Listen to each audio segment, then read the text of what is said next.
Hello everyone, and welcome back to another video.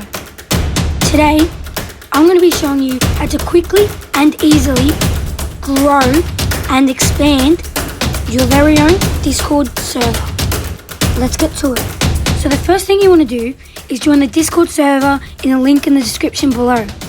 This is necessary because this is where you're going to have to do all the steps required. So the first thing you want to do is scroll down on the left until you reach the Grow Your Server channel. You want to click it, and the first thing you should see is a bunch of Discord invites to people's servers. Now I've got mine here as an example, but what you want to do, you want to copy the link and paste it here. You then want to find an appealing description of your server and paste it as well.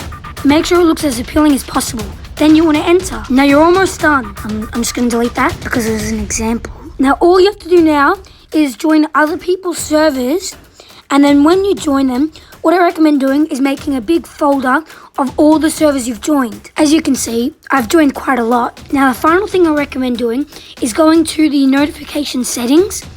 You can leave it on mentions, but I recommend doing it on nothing. I usually do nothing just so I don't get any notifications at all. And that's basically it. So as long as you join people's servers, they'll join yours, and then you've got people in your server. That was pretty quick and easy. And yeah, thank you everyone for watching today's video. Make sure you hit the like button, subscribe, and comment down below what you want us to do next. And we'll see you in the next video. Bye!